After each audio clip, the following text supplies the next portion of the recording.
They said an 18-year-old kid couldn't fight a development corporation and his own family. They were wrong. What they didn't know was buried deeper than any foundation they could pour. If you've ever been the underdog, if you've ever felt like you were starting over with nothing, then this story is for you. Hit that subscribe button because we're going to get into it. The day I turned 18 was the day I became homeless. It sounds more dramatic than it was. There was no slammed door, no shouting match on a rain-slicked street. There was just a social worker named Carol, with tired eyes and a kind, apologetic smile, handing me a duffel bag with a few donated clothes and a manila envelope. The envelope contained my birth certificate, my social security card, and $100 in cash. The state of California was officially done with me. 2 years in the system, bouncing between group homes after my grandfather died, and it all ended with a handshake and a quiet, "Good luck, Leo."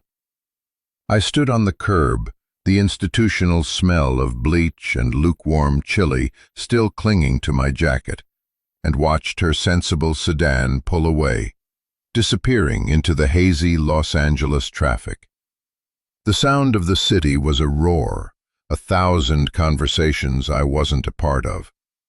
For the first time, there was no one to check in with, no curfew to meet, no one to tell me where I was supposed to sleep. The freedom felt less like a gift and more like a vacuum. It pulled the air right out of my lungs.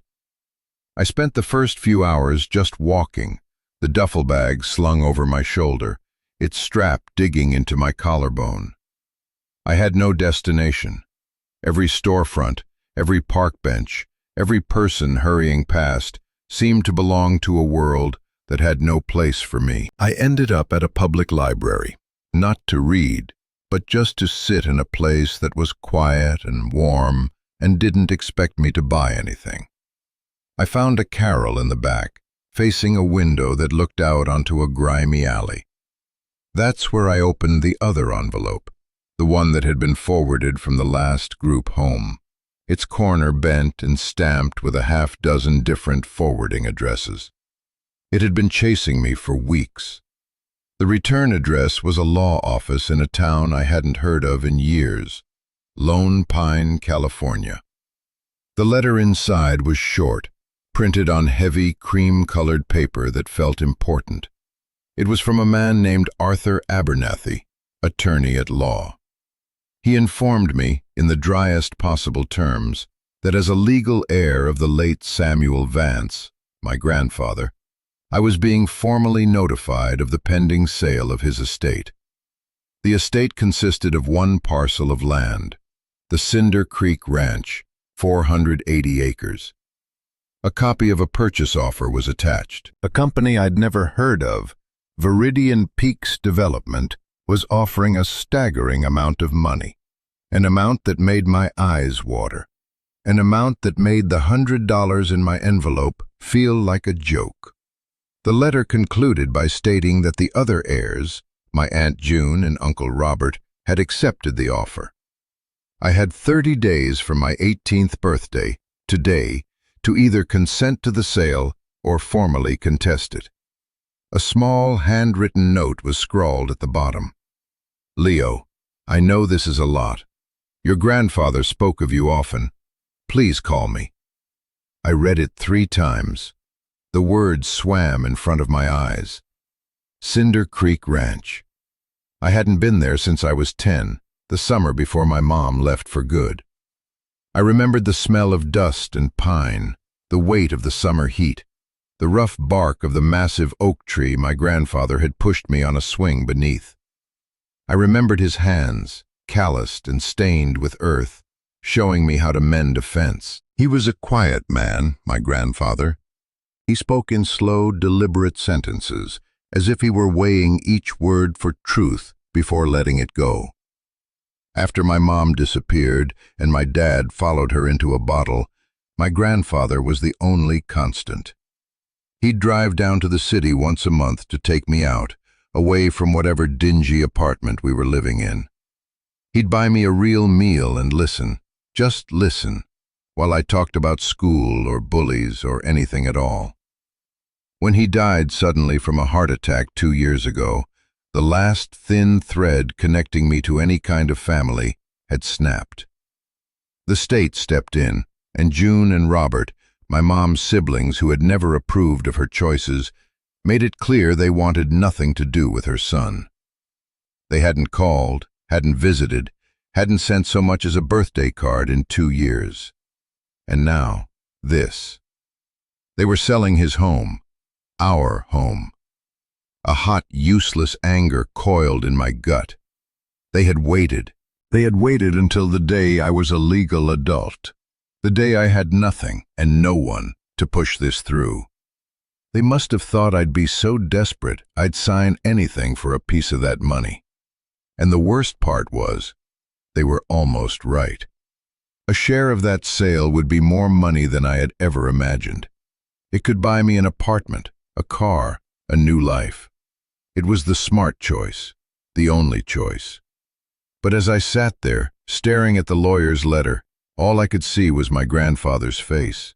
His blue eyes crinkled at the corners when he smiled. All I could feel was the phantom sensation of the rope swing in my hands. Selling the ranch felt like burying him all over again. It felt like letting them erase the last piece of him, the last piece of me that mattered. I folded the letter, my hands trembling slightly. The $100 from the state wouldn't last a week in LA. A bus ticket to Lone Pine would cost almost half of it. It was a stupid, impulsive, and financially catastrophic idea. I had 30 days. I stood up, shoved the letter into my bag, and walked out of the library, heading for the Greyhound station. For the first time all day, I had a destination. The bus ride was a 13-hour journey from one version of California to another. We left the sprawling, electric maze of Los Angeles in the dead of night, crawling through suburbs that eventually gave way to dark, empty stretches of desert. I watched the city lights recede in the grimy window until they were just a faint, orange smear against the horizon, like a dying ember. Then there was only darkness, the rhythmic hum of the engine, and the occasional flash of headlights from a passing truck. I couldn't sleep. My mind was a carousel of memories and fears. I thought about the group home, the forced camaraderie with other lost kids, the constant feeling of being a file in a cabinet, a problem to be managed until my 18th birthday. It wasn't cruel. Not really. It was just empty. A place without love, designed to keep you safe, but not to make you feel at home. I thought about my grandfather. The ranch was his whole world. He was born in the small, clapboard house his own father had built. He'd inherited the land, worked it, protected it. He used to talk about the soil as if it were a living thing, about the water in Cinder Creek as if it were the lifeblood of the valley. He wasn't a rancher in the traditional sense. He didn't run cattle anymore. He'd call himself a custodian. "We don't own this land, Leo," he'd told me once, his hand resting on a fence post weathered to a silver gray. "We just borrow it from our grandchildren." The words meant little to me then. Now they echoed in the rattling frame of the bus with the weight of a prophecy. As dawn broke, the landscape transformed. The flat desert floor began to ripple and rise, climbing into the rugged granite peaks of the eastern Sierra. This was his country. The air grew thinner, cleaner. The sky was a vast, impossible blue. We passed through small towns that were little more than a gas station and a diner, clinging to the side of the highway.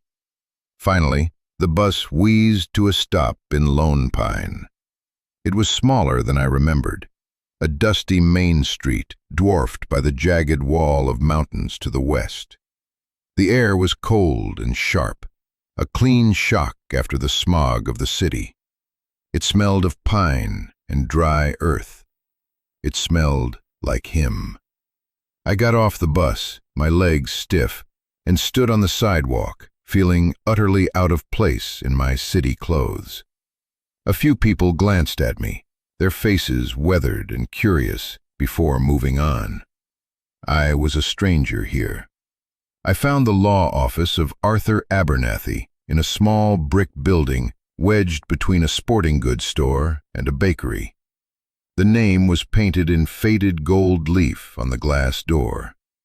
I took a deep breath, the $100 question of where I would sleep tonight hanging over me, and pushed the door open. A small bell chimed. The office was quiet, filled with the smell of old paper and furniture polish. A woman with a helmet of perfectly coiffed gray hair looked up from her typewriter. "Can I help you?" she asked, her voice polite but distant. "I'm here to see Mr. Abernathy," I said, my own voice sounding thin and young. "My name is Leo Vance." Her expression didn't change, but I saw a flicker of recognition in her eyes. "He's expecting you," she said, and gestured toward a closed wooden door. "Go on in." Arthur Abernathy was a man who looked like he'd been carved from the same granite as the mountains outside his window. He was old, probably in his late 70s, with a shock of white hair and a face etched with deep lines. He wore a tweed jacket that had seen better decades. He stood up slowly as I entered, his movements careful, and extended a large, bony hand. His grip was surprisingly firm. "Leo," he said, his voice a low gravel. "Thank you for coming. I was hoping you would."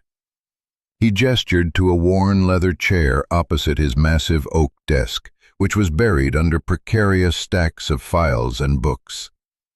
I sat down, feeling like a child called to the principal's office. He sat too, and spent a long moment just looking at me, his gaze steady and unnervingly perceptive. "You have your grandfather's eyes," he said finally. It wasn't a compliment or an insult, just a statement of fact. "You said in your letter about the sale," I started, getting straight to the point. "Yes," he said, leaning back in his creaking chair. "Your aunt and uncle are eager. They've been in contact with Viridian Peaks for over a year, waiting for you to come of age. The offer is substantial. You've seen the numbers." I nodded, my throat dry. "They want to build a resort. Golf course, condos, the whole 9 yards. It would change this valley forever." He said it with a flat, weary tone that told me exactly where he stood on the matter. "My question for you, son, is what do you want to do? Your signature is the last piece they need. If you consent, the money will be divided 3 ways and placed in trust for you. It's enough to set you up for life. No one would blame you for taking it." He let the offer hang in the air, a perfect, shimmering solution to all my problems. He was testing me. He wanted to see if I was my mother's son, chasing the easy way out, or my grandfather's. "What if I don't consent?" I asked, the question feeling audacious and foolish even as I said it. A flicker of something, interest, maybe even respect, crossed his face. "Then things get complicated," he said. "June and Robert will petition the court to force the sale, arguing it's in the best interest of the estate. They'll paint you as an irresponsible kid standing in the way of a sound financial decision. Given your circumstances," he paused, his eyes softening slightly, "a judge might be inclined to agree with them. It would be an uphill battle, expensive, messy." He took a deep breath. "Your grandfather appointed me the executor of his will. My legal duty is to see his wishes carried out and to maximize the value of the estate for all heirs. But Sam was my friend for 50 years. My personal duty, well, that's a different matter. He opened a drawer and pulled out a large, rusted iron key attached to a simple brass tag. Stamped on the tag was a single word: home. He pushed it across the desk toward me. The ranch is about 5 miles out of town. The truck is in the barn. It hasn't run in 2 years, but Sam always kept it in good shape. There's food in the pantry, canned goods mostly. The power and water are still on. I've been paying the bills out of the estate account. He leaned forward, his eyes locking onto mine. Go out there, Leo. Spend some time in the place. The house is exactly as he left it. Before you make a decision that will affect the rest of your life, go home. The weight of the key in my hand was immense. It was cold and solid and real. It was the first key to anything I'd held in 2 years. It was an answer to the question of where I would sleep tonight. And it was the beginning of a much, much harder question. I got a ride from a friendly local who was heading out of town to check his irrigation lines. He dropped me at the turnoff, a gravel road marked by a faded wooden sign that read Cinder Creek. The half-mile walk to the ranch was a journey back in time. The air was still and fragrant with sagebrush. The only sound was the crunch of my own footsteps and the distant cry of a hawk circling high overhead. Then I saw it. The house was nestled in a grove of cottonwoods, a simple single-story structure with a wide porch, its white paint peeling. To the left stood the big red barn, its roof sagging slightly in the middle. The place looked smaller than I remembered, and more tired. A wave of grief, sharp and sudden, washed over me. This was the place that had held the happiest memories of my fractured childhood. Now it just looked abandoned, neglected. The old iron key grated in the lock, but the door swung open with a familiar groan. I stepped inside, and the scent of the house hit me like a physical blow. It was the smell of old wood, dust, coffee, and my grandfather's pipe tobacco. It was the smell of safety. Nothing had been moved. A newspaper from the day he died was still folded on the small table by his favorite armchair. A coffee mug sat next to it, a dark ring at the bottom. The air was thick with stillness, a perfect silence that was the opposite of the city's roar. It was a silence that held history. I walked through the small house, my fingers trailing over the dusty surfaces. My handprint in the dust on the kitchen table looked like an accusation. I saw the small pencil marks on the doorframe where he had tracked my height each summer. The last one marked Leo, age 10. It felt like walking through a museum of my own lost past. I spent the rest of the day just existing in the space. I opened windows to let the stale air out. I found the pantry, stocked just as Abernathy had said, with rows of canned beans, tomatoes, and peaches, jars of my grandfather's preserved jams lining the shelves like jewels. It was a pantry stocked for a long winter, for a future he never got to see. That night, I slept in the small guest room that had always been mine.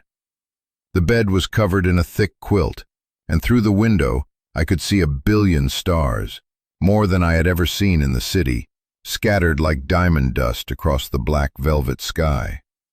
I lay awake for hours, listening to the unfamiliar sounds of the country, the chirping of crickets, the rustle of wind in the cottonwoods, the lonely hoot of an owl. I felt the profound weight of my grandfather's absence in every corner of the silent house. But for the first time in 2 years, I didn't feel like a temporary resident. I didn't feel like I was just passing through. The feeling was terrifying and exhilarating all at once. I felt like I was home. The next few days fell into a strange, quiet rhythm. I explored the land. I walked the perimeter of the 480 acres, following the old, crumbling fence lines. The property was a long, beautiful valley carved by Cinder Creek, which was running low but still clear and cold.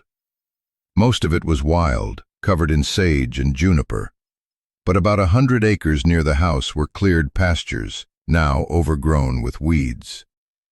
I found the old oak tree with the tire swing, the rope frayed and the tire cracked, lying on the ground. I pushed the swing gently, and the creak of the rope on the branch was a ghost of a sound, a whisper of a memory of my own laughter. The land was beautiful, but it was also daunting. The fences were down in a dozen places. The barn roof needed more than a patch job. The irrigation ditches were clogged with silt and debris. It was a lifetime of work for one person, let alone a kid who didn't know the first thing about ranching. The reality of my situation began to sink in. The money from Viridian Peaks was the logical path. It was freedom from this crushing responsibility. But every time I thought about it, I felt a deep physical sickness in my stomach. Selling this place wasn't just selling land. It was selling my grandfather's entire life's work. It was betraying that quiet, steady man who had been the only real parent I'd ever known. I was torn. My head screamed to take the money and run, to build a safe, easy life for myself. My heart, a voice I hadn't listened to in a long time, whispered for me to stay. I spent a lot of time in the barn. It was my grandfather's real sanctuary. One side was for storage, old equipment, stacks of lumber, barrels of things I couldn't identify. The other side was his workshop. A heavy wooden workbench ran along one wall, covered in tools that were meticulously cleaned and organized. Vices, clamps, saws, and drills hung from pegboards. Jars of screws, nails, and bolts were neatly labeled. This was the space of a man who believed in order, in fixing what was broken. It was here, while running my hand over the smooth, worn surface of the workbench, that I found it. Tucked away on a high shelf, behind a stack of old farmers' almanacs, was a heavy metal strongbox. It was old and gray, with a formidable-looking lock. It wasn't a safe, just a lockbox, but it was clearly meant to keep things secure. My heart hammered in my chest. There was no key in sight. I searched the entire workshop, my hands getting covered in a thick layer of dust and grease. I checked every drawer, every can, every shelf. Nothing. I tried to pry it open, but the old steel was unyielding. Frustrated, I sat on a dusty stool, staring at the box, as if my will alone could open it. What could be inside? Old photos? Money? Something he didn't want anyone else to find? The thought of a hidden will, one that might leave everything to me, was a flash of childish fantasy that I quickly dismissed. My grandfather was a practical, straightforward man. He wouldn't have played games like that. Still, the box felt important. It hummed with a quiet significance. For 2 days, that box became my obsession. I looked for the key everywhere. In the house, I went through his desk, his bedside table, the pockets of his old coat still hanging in the closet. I even checked the ignition of the old Ford truck in the barn, which, as Abernathy predicted, wouldn't start. The battery was dead as a stone. I felt like I was on a scavenger hunt with no clues. On the 3rd day of my search, defeated, I was sitting in my grandfather's armchair, flipping through one of his favorite books, a collection of poems by Robert Frost that he used to read to me. The book felt heavy, thicker than it should. I fanned the pages and saw it. A small, flat key, its shape distinct, had been pressed between the pages of The Road Not Taken. It was taped to the page with a small piece of yellowed cellophane tape. My hands were shaking as I peeled it free. It wasn't a house key or a car key. It had to be for the box. I raced back to the barn, the little key clutched in my fist. I wiped the dust from the lock on the strongbox, inserted the key, and turned. There was a loud, satisfying click. The lock sprang open. I lifted the heavy lid, my breath held tight in my chest. The inside was packed with papers, all neatly organized in folders. There were some old family photos, pictures of my mother as a little girl, smiling and carefree on the very tire swing I'd found broken. There were pictures of my grandparents on their wedding day. Seeing her so happy, so young, sent a pang of sorrow through me. What had happened to that girl? But beneath the photos were the documents. There were financial ledgers, old tax returns, and a thick folder labeled correspondence. And at the very bottom, another, even thicker folder labeled land and water. I took the box back to the house and sat at the kitchen table, the afternoon sun slanting through the dusty window panes. I started with the correspondence. It was a stack of letters tied with twine. They were all from my grandfather, addressed to me. They were dated over the last 2 years of his life, after he knew he had a heart condition. He had been writing to me, knowing he might not be there to see me become a man. My hands trembled as I read the first one. He believed I was the latter. Letter after letter I sat there and read, the sun sinking lower in the sky, plunging the kitchen into shadow. I cried. I cried for the grandfather I had lost, for the guidance I had missed out on for 2 years. I cried for the lonely, scared kid I had been. But most of all, I cried because for the first time since he died, I didn't feel alone. He was right there, his voice clear and strong on the page. He had been thinking of me. He had been watching over me, even from the grave. The last letter was different. It was shorter, more urgent. Leo, there is something you must know about the ranch. Your aunt and uncle see this land as money. They always have. They don't understand it. They will try to sell it. They will tell you it's for the best. Do not listen to them. I have made arrangements. I have tried to protect this place, to protect you.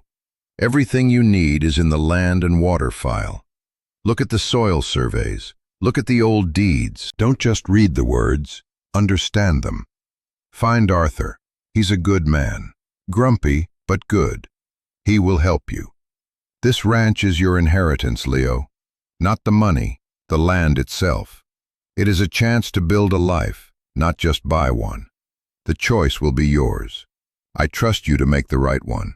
Love, Grandpa Sam. My grief was now mixed with a surge of adrenaline. What had he done? I grabbed the land and water folder. It was full of brittle, yellowed documents. There were geological maps, water rights filings, and copies of deeds going back to the 1880s.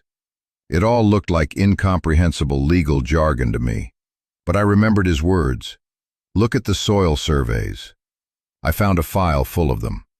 They were detailed maps of the property, with different sections color-coded, covered in symbols and notes in my grandfather's handwriting. They seemed to be about soil composition, clay, loam, granite content. It seemed like simple agricultural stuff. But stapled to the back of the most recent survey was a folded, legal-sized document. It was a deed amendment, filed with the county recorder's office 15 years ago. It was dense with legal text, but I scanned it, looking for anything that stood out. And then I saw it. A section titled Stewardship Clause. I didn't understand most of the language, but the gist was terrifyingly clear. It stated that the Cinder Creek parcel was designated as a conservation stewardship property. It placed a permanent easement on the land, prohibiting any commercial or high-density residential development. It explicitly forbade subdivision of the property. The clause stated the land could only be passed to a direct blood descendant of Samuel Vance, who would act as a residential steward, agreeing to maintain the property's natural and agricultural character. If no heir was willing or able to assume stewardship, the entire property would be forfeited and deeded to the California State Parks and Conservation Trust. It was a poison pill. It made the land priceless to a conservationist and worthless to a developer. My grandfather hadn't just protected the land, he had weaponized it. I packed up the strongbox, my mind reeling, and drove the old truck into town the next morning. I had found a new battery in the workshop, and, after a few sputtering complaints, the engine had turned over, rumbling to life like a bear waking from a long hibernation. I walked into Arthur Abernathy's office without an appointment. The gray-haired secretary gave me a disapproving look, but I walked right past her and opened his door. He was on the phone, but he looked up, saw the metal box in my hands and the look on my face, and said, "I'll have to call you back." I set the box on his desk with a heavy thud and opened it. I laid out the letters and then the file. "My grandfather told me to show you this," I said, my voice hoarse. I handed him the deed amendment with the stewardship clause. He put on a pair of reading glasses and began to read. The office was silent except for the ticking of a grandfather clock in the corner. He read it once. Then he read it again, his brow furrowed in concentration. He went to a filing cabinet and pulled out a thick file labeled Vance Estate. He compared the document I had brought with the copies he had. "I'll be damned," he whispered, sitting back in his chair and looking at me with a completely new expression. It was a mixture of shock, awe, and something that looked a lot like delight. "I'll be damned. Sam, you magnificent, stubborn old goat." "What is it?" I asked, my heart pounding. "What does it mean?" "It means, son," he said, a slow grin spreading across his face, "that Viridian Peaks Development can't build so much as a tool shed on that land. This clause is ironclad. Your grandfather filed it 15 years ago. It's attached to the deed, part of the legal record of the land itself. It's as solid as the mountains out that window." "But what about the sale? June and Robert?" "June and Robert either never knew about this, or they knew and were hoping you'd be too young, too desperate, or too stupid to ever find it. They were trying to sell the developer a unicorn. This document makes their purchase offer null and void. The land can't be used for their purposes. It's worthless to them." He took off his glasses and rubbed his eyes, looking tired and energized all at once. "Your grandfather was smarter than all of us. He didn't leave you money, Leo. He left you a choice, a real one." The choice was this. I could invoke the clause. As his direct blood descendant, I had the right to claim stewardship. That would kill the sale instantly and permanently. The land would be mine, to live on, to protect, but never to sell for development. Or I could do nothing. I could refuse stewardship, and if I did, the land would go to the state. June and Robert would get nothing. The developers would get nothing. But I would also walk away with nothing but the dust on my boots. There was no third option where I got the money. My grandfather had made sure of it. He had burned the boats, leaving me on the shore of a new world, asking me what kind of man I was going to be. The phone call came that evening. I was back at the ranch, sitting on the porch, watching the mountains turn purple in the twilight, when my cheap burner phone rang with an unknown number. I knew who it was. I answered. "Leo, this is your Aunt June." Her voice was tight, stretched thin over a wire of barely controlled fury. Abernathy had already called them. "What do you think you're doing?" she snapped, dispensing with any pleasantries. "You are ruining this for everyone. For us. For yourself." I didn't say anything. I just listened to the crickets and the sound of her anger crackling over the line. Robert and I have been working on this deal for 2 years. This is our inheritance. Our father was a foolish old man who didn't understand the value of what he had. That land is worth millions, and you are throwing it all away for some sentimental garbage. It was his home, I said quietly. It was a shack on a pile of dirt, she shot back. Listen to me, Leo. We know you have nothing. We are prepared to be generous. We will give you an additional 10% of our own shares. Think about it. That's a life-changing amount of money. You'll never have to work another day in your life. All you have to do is agree not to contest the sale. We have lawyers who believe they can break that ridiculous clause in court. They just need your cooperation. It was the bribe, the easy way out, the shimmering promise of a life without struggle. For a second, I was tempted. I saw a vision of a clean apartment, a full fridge, the absence of worry. But then I saw my grandfather's face, his calloused hands, the earnest look in his eyes. I heard his voice from the letters. A chance to build a life, not just buy one. No, I said. The word was small, but it felt like the heaviest thing I had ever lifted. There was a stunned silence on the other end of the line. What did you say? No, I repeated, louder this time, my voice steady. I'm not signing anything. I'm staying. The land is not for sale. You ungrateful little brat, she hissed, her voice dripping with venom. You're just like your mother. You think you can just take what isn't yours. We will fight you. We will drag you through court until you have nothing left. You will regret this. The line went dead. I sat there in the gathering dark, the phone still pressed to my ear. I should have been terrified. They were adults with money and lawyers. I was an 18-year-old kid with a dead truck and a pantry full of canned beans. But I wasn't scared. I felt a profound sense of calm settle over me. I had made my choice. I had chosen the harder path, the one that led up into the mountains instead of down into the flatlands.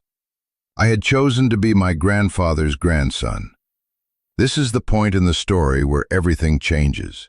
It's the moment of the decision. And I want to pause and talk to you for a second. Have you ever been faced with a choice like that? A choice between what is easy and what is right? A choice that defines who you are. It's a lonely place to be. If this is hitting you, if you've ever had to make a stand for something you believe in, even when it was the hardest thing in the world, let me know in the comments. Your story matters. Sharing these moments reminds us that we aren't alone in our struggles. This community is built on people who understand that the most important inheritances aren't the ones you can spend. Now, let's get back to what happened next. The fallout was immediate and absolute. The next day, Abernathy called. Viridian Peaks had officially withdrawn their offer. The deal was dead. My aunt and uncle, true to their word, filed a lawsuit. Their petition claimed I was not a suitable steward, that I lacked the experience and financial resources to manage the property, and that my decision was causing undue financial harm to the other heirs. They were trying to have me declared incompetent. It was ugly. Abernathy, however, seemed to relish the fight. Let them try, he'd grumbled over the phone. Sam's language in that clause was very specific. It's about willingness, not wealth. As long as you are willing to be the steward, the law is on your side. They're just trying to scare you into quitting. He agreed to represent me pro bono, taking his fees from the small operating account of the estate. He called it a final favor to an old friend. The legal battle loomed over me, a dark cloud on the horizon. But the day-to-day reality was far more pressing. I was broke. The estate account could cover the property taxes and the electricity, but not much else. I had a ranch to run, and I had no idea how. The first few months were the hardest of my life. The loneliness was a physical presence, a constant companion in the quiet house. The scope of the work was overwhelming. I woke up before dawn every day and worked until I was too exhausted to think. I started with the fences. I read old books I found in my grandfather's study on agriculture and land management. I spent weeks digging post holes by hand, stretching wire until my palms were raw and blistered. Every muscle in my body ached. More than once, I collapsed onto my bed at night, covered in dirt and sweat, and asked myself if I had made a terrible mistake. The image of the money I had turned down would flash in my mind, a taunting mirage. But then, something began to shift. Slowly, almost imperceptibly, I started to learn. I learned the rhythm of the land. I learned to read the weather in the clouds gathering over the Sierras. I learned the difference between the call of a red-tailed hawk and a Cooper's hawk. I got the old tractor running and spent a month clearing the overgrown pastures. The work was brutal, but with every fence post I set, with every acre I cleared, I felt a growing sense of ownership, of purpose. I wasn't just fixing a ranch, I was rebuilding my life. I wasn't just honoring my grandfather's memory. I was becoming the man he had believed I could be. The community, which had at first been wary of the stranger in their midst, started to notice. An old rancher named Dale, who owned the property to the north, stopped by one day. He was a man of few words, his face a roadmap of wrinkles from a life lived under the sun. He watched me struggle with a broken irrigation pump for a few minutes, then got out of his truck, grabbed a wrench, and fixed it in less than 10 minutes. He didn't say much. "Sam was a good neighbor," was all he offered before driving off. But the next week he was back, offering to lend me a post hole digger for his tractor. Another time, the woman who ran the local feed store let me buy seed on credit, telling me to pay her back after my first harvest. People in town started to nod when I drove past. They knew the story of the fight with my aunt and uncle. Small towns always know everything. And they had chosen a side. They had chosen mine. They had chosen Sam's. The lawsuit dragged on for 6 months. It was a war of paperwork and legal motions, a slow, grinding process designed to wear me down. But with Abernathy in my corner and the quiet support of the community behind me, I never wavered. The turning point came during the deposition. I had to sit in a sterile conference room in a city 3 hours away, facing my aunt and uncle and their team of slick, expensive lawyers. They grilled me for hours. They asked about my finances, my education, my lack of experience. They tried to paint me as a foolish, sentimental child. "Mr. Vance," their lead attorney said, his voice dripping with condescension, "you are 18 years old. You have no degree, no savings, no practical skills.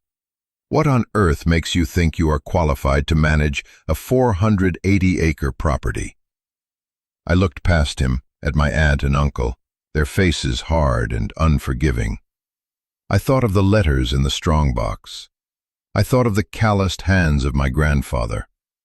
I thought of Dale showing me how to fix a pump, and I thought of the quiet satisfaction of watching the sun rise over the valley that was my home. "You're right," I said, my voice calm and clear. "I don't have a degree. I don't have money. But I have my grandfather's name. I have his home. And I'm willing to do the work. That's a qualification you can't buy." The lawyer had no response. After that, the air went out of their case. A month later, the judge dismissed their petition.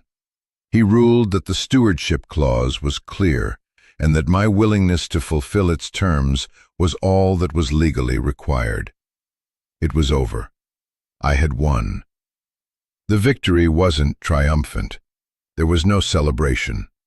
I just drove back to the ranch, the silence of the truck cab filled with a profound sense of relief and exhaustion.